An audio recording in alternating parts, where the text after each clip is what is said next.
YouTube, tell me what the hell going on? What the hell going on with y'all out here in these world, in these streets? What the hell you doing? And I just want to get some on my chest for a minute. First of all, I seen them niggas talking about on Twitter, talking about some wrestling for nerds and mother nigga. No, it's not. Wrestling for everybody. I like wrestling, so if you feel like you insecure about watching wrestling, man, fuck them folks. Fuck them folks. You watch what the hell you want to watch. Because once they find out everything else is fake in the world too, then hey, guess what? It is what it is. It ain't fake. Wrestling ain't fake. That's not what I'm saying. But I'm just saying that shit is goddamn. It's scripted, yeah. But goddamn, they put their bodies on the line to entertain our ass. So if you like wrestling, hold your goddamn chest up and say you like wrestling. Wrestling ain't just for motherfuckers. You know what I'm saying. But anyway, we gonna react to 2009 Randy Orton. 2009 Randy Orton was a motherfucking menace. He was a menace out here in these streets. He was a menace. I think this was the year when Voices in My Head came and he punted. He was just going around punting motherfuckers in the head. So 2009 Randy Orton was super different. He up there too as a super villain, because that year he was a super villain. When he pumped Miss McMahon in the head, that let motherfuckers know he ain't messing around. But anyway, we gonna hop to the video, see what the hell going on. Menace to society Randy Orton was in his prime. Yo, Randy Orton in his prime in the 2000s. Slapping Undertaker was crazy. He was more than bad. He was more than just a villain. He was straight up mental. He was a psychopath. He was a savage. Randy's character was straight up insane, and it was legendary. Randy at first just started off as a regular blue chip prospect, and you would have never ever expected this kid Bob right here, Orton's this son. kid right here would end up becoming the menace that he. Bro, my nigga had on the house shoes. That nigga had on the house shoes. Could I get the picture? Bro, oh my god, I just messed it up. I was trying to get the house shoes. After that, alright, so first, let me interfere and cost you a WWE title my match. Favorite. Let me put a dummy that looks like you in a casket to trip you out. But you know what? That's not enough. Let me actually put you in the casket and then set it on fire. Set it on fire. Dance on your grave. Randy lost one match at WrestleMania to The Undertaker, and he made his. I think he said when he did this, he posed so much on there, he almost set himself on fire. I seen that interview. He almost set himself on fire. But this was crazy. I don't know. I'm quite sure it's probably a door up under there, but this is crazy. His personal vendetta to smoke on the Undertaker pack, and when he got it, that pack was okay, Undertaker, you're gonna keep coming back from the dead, it's fine. And keep RKOing you. On the Eddie Guerrero SmackDown tribute episode, they have Eddie Guerrero's lowrider out there to pay respect to Eddie. What this psychopath, he takes the Undertaker, places him on the back of the lowrider, and yes, Eddie had just died. He drove him into the thing, didn't it? And reverses he that did. thing back into the SmackDown stage, causing the Undertaker and the car to blow up. And that wasn't the last time where Eddie Guerrero was getting clapped. They don't do shit like this no more. I'm quite sure they're gonna start.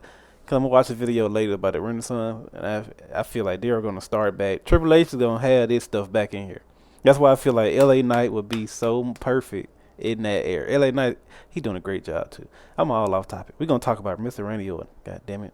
In his grave a few months later, after Eddie's best friend Rey Mysterio won the Royal Rumble. Rey won it for Eddie. He pulled off a miracle. What does Randy say to Rey in the middle of the ring while Rey is looking to the heavens, looking at Eddie? Eddie's down there in hell. This man had That's crazy. And how can we forget crazy. the tag team of Rated RKO? This that was tag a good team one. match made in hell. You take Edge, that slimy, disgusting piece of shit, and then you take Randy Orton, the man with no morals, no respect, and together they were straight up animals. They were straight crazy. In 04, 05, 06, 07 was the year where Randy Orton changed once again, and this time he went from the Legend Killer to the Viper. He said 05, 06. Damn. When did Randy Orton come into wrestling? 2000? Or 2004? What did Randy Orton been wrestling a long time? It's fine. He still killed legends. You know, he beat up Sergeant Slaughter, Jerry the King Lawler, casually slapped Cody Rhodes' dad in front of him, and then proceeded to beat his ass on pay-per-view. Don't worry, he still did that. But when he became the Viper, and that's when I remember that finisher to his arsenal. He didn't want to slap him because he had so much respect for him. He didn't want to slap Dusty Rhodes. That's why he really didn't put a lot into it like he did John Cena dad. He slapped shit out of John Cena dad, but he really didn't want to slap him, especially in front of Cody Rhodes. But Man, Randy Orton was crazy. And ladies and gentlemen, this is one of the most vicious finishers of all time. This was a move that every single kid who was watching at the time wanted to do so bad, but they were always scared that they were probably gonna kill their friend if they did it. Talking This about was brain the move that damage. simply meant lights out. There was no kicking out of this. The punt. Randy Orton's punt kick was on another level. This move was actually scary, okay? When he used to hit someone with this, you thought they were dead. I'm talking about. What a move. Normal wrestlers had like normal moves, right? Like standard wrestling moves. Randy was like, nah, I'm gonna just gonna kick you. mother knuckles in the head. What are you gonna do about it?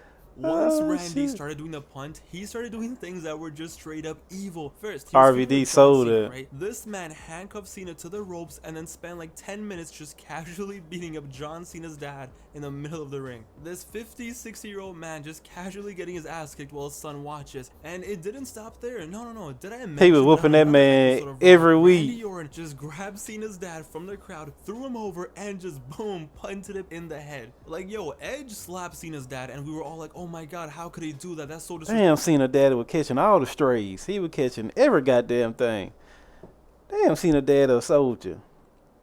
Cena daddy was just, he might as well have been a wrestler. Shit, catching strays like this every week. Randy was like, yo, I'm gonna send this man to heaven. What Randy the got hell? the WWE Championship in late 07 and he dominated, okay? Remember when ISIS was running that one summer? Well, Randy Orton was basically running the winter of 07 and the spring of 08. Yo, Triple H, light work. He clapped him so hard, he was bleeding so much that you think he needed a blood transfusion. Yo, Jeff Hardy, well, when he's in the ring, let me just take his brother and hold him hostage backstage and punt him. Fam, at this point, Randy Orton basically was a He terrorist. was Yo, just Randy had a terrorizing match with John people. Cena at No Way Out 2008, and this annoyed me so much. So they were both in the middle of the ring. They had been wrestling for like 15 minutes. It was a solid match, and it's like, okay, they're face to face. It's about to go down. He finna go slap his daddy. Cena's gonna take back his championship, and you're ready. You're anticipating, and you're hyped. But Randy slaps the referee, and everyone's like, wait, what? What? Why? Oh, did he slap the referee? I What remember happened? that. But He then got the referee disqualifies he got Randy Orton, and disqualified. Randy just runs away with the title. This man purposely got himself disqualified in a Hell yeah. championship match to stay champion on a pay-per-view. That was one of the smartest things that you could have did. I don't know why nobody else thought of that, but I always thought championship match was like anything goes. Not anything goes, but you know I guess that was back in the day. I don't know. The rules have changed. I can't remember.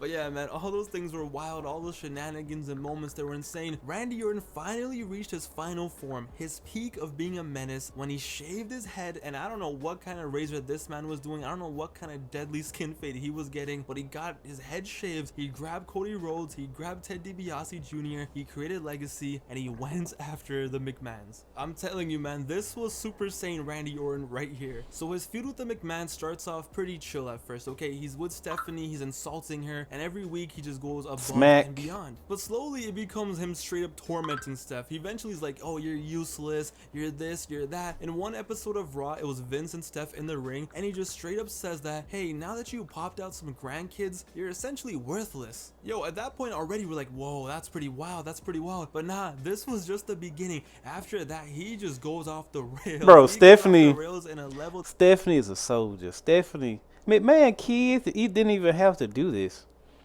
That McMahon kid could have been in the office somewhere chilling with their feet up, but they got out there and they took, even his wife, Miss Linda, they was taking all type of shit. Man, even he was crazy though, but I ain't gonna say he was crazy, but they were taking all type of shit. I wonder how Shane doing since he broke his he tore his ACL at WrestleMania. That's when Snoop Dogg hit the icon at People Elbow. But yeah, Randy Orton, so he was feuding with the McMahon family. And that's when Triple H came back. That was yeah. I ain't gonna say came back. Never seen before. So he slaps Vince McMahon. He and slapped then the he shit out of punts him. He punts the 64-year-old Damn. man, the owner of the company, punts him in the middle of the ring. So then Steph, who's all like scared, like, oh my That's god, when- you beat up my dad. She brings back Shane McMahon, who hadn't wrestled in a few years. So she brings Shane, and everyone's like, yay, Shane's gonna beat up Randy. What does Randy do? Punt him. Beats his ass too. He leaves straight a mess in the ring. So then Steph comes out. She's like the last hope. What happens? Boom. RKO. So this man punted the dad. Then he killed the brother. And then he RKO'd the sister. Hey, yo, somebody get Linda out here. So at this point, the whole family has been abused. And there's only one man left. Triple H. One man left to save the day. The son-in-law, Triple H, comes out to save the family. With the sledgehammer. Save the family's honor. So Triple H and Stephanie McMahon's marriage for the first time is being acknowledged on TV. So now Triple H is in the picture, and ladies and gentlemen, this is it. We get the most iconic Randy Orton moments ever. 2009, Randy Orton was crazy. He had done it all. But then on one night, it was Legacy versus Triple H in a handicap match. Before they had their match at Mania, they had a handicap match. And man, Randy Orton must be one wild guy at home, because apparently this man loves handcuffs. So they take Triple H and they handcuff him to the ropes. That's when he kissed his says, wife. There's only one person who can save you now, and she better hurry. So Orton grabs a sledgehammer and he is about to wild out. But Stephanie McMahon, she runs out there, she's crying, she's running, and she begs them to stop, just pleading and begging. And Randy Orton at his peak, in his prime, at his absolute best, he grabs her with Triple H handcuffed and begging him to stop, having to watch this. He DDTs her right then and there. Yo, Steph is laid out and Triple H is freaking out. Triple H is going insane. And you think it's... Oh, that's when he kissed her right in front of him. Oh, that big ass nigga supposed to broke them handcuffs. Over. You think it's done? Like, wow, they really did it. You know, they DDT'd Stephanie McMahon. Wow, what a great storyline. It's done. Nah, we were just beginning. Triple H is about to cry, okay? He is tripping. He's about to cry. But Randy is smiling. So he gets a sledgehammer and he's about to do this. He's about to catch a body. But he puts it down. He's like, you know what? I got a better idea. So Triple H, with tears in his eyes, handcuffed to the ring, can't do nothing. Watch this. He is forced to watch one of the most iconic Raw moments in history, in my opinion. Something that was crazy. Going crazy the next day. Randy Orton smiling, looking at Triple H, kisses Stephanie McMahon. Fam, this was insane. This was one of those. Oh, he was really kissing her. How was this happening? How? I thought it was a kiss on the cheek or something. This man went lip to lip. This man was crazy. What the hell going on? What the hell was going on? How is this possible? This was in the PG. Do you know what's crazy? This man probably approved this shit. He probably approved this shit. That's what's crazy. 2009, but it felt so surreal. And then Randy just grabs a sledgehammer and boom, bangs in Triple H and walks away, just leaving Triple H and his wife just lying there.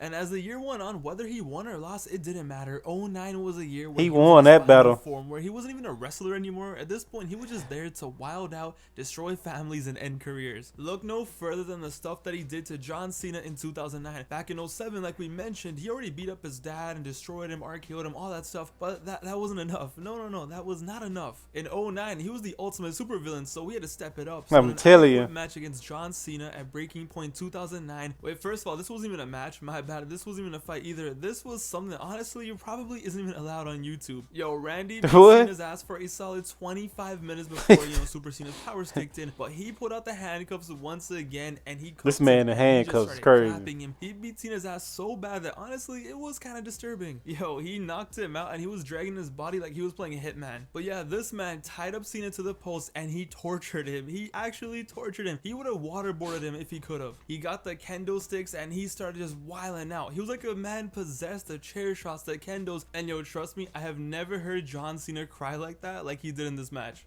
But how could we forget Bragging Rights 2009? After destroying these pictures are crazy and destroying legends, you know, he had to take it to the next level. What else he do in 2009?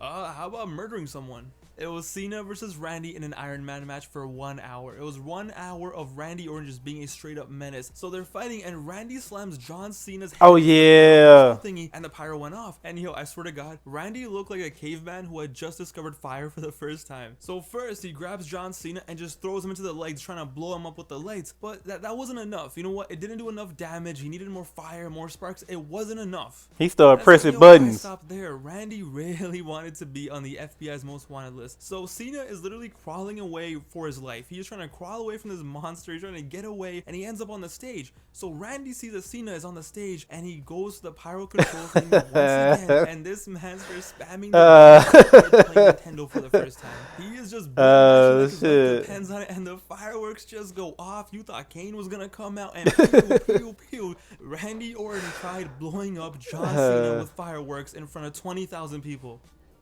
Officer, this guy right here. Nah, man, it's crazy. Just look at him in 2002. This guy right here, look at his face. Somehow, some way. Yeah, Randy came in with about 2000. Yeah, he came in around that time. And Randy Orton been doing this for a long time. But yeah, 2009 Randy Orton was something crazy. That man run was crazy. This kid who looks like the most average 2002 American Eagle model you could possibly imagine went on to become a super villain for the ages. Ladies and gentlemen, without a doubt, I present to you a bona fide, certified menace to society, Randy Orton. Wow.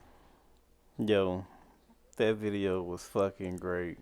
That man is hilarious. Yeah, Randy Orton in was crazy. We getting the Randy Orton now, just chill, trying to help people out. He's still going crazy, but yeah, Randy Orton by his 40s. Randy in his 40s now. Randy look better. Randy look better than ever. He look straighted, look good. Randy Orton always been in shape though, so he just crazy. I think Evolution, goddamn, when he was in Evolution with Ric Flair, Triple H, and Batista, that goddamn shot that shit up through the roof. But yeah, he was pushing Mick Foley downstairs and pushing people out of wheelchairs and kicking people in the head every week. I know he was having fun. I just know that shit was fun. But anyway, like the video, like, comment, subscribe, share. Peace.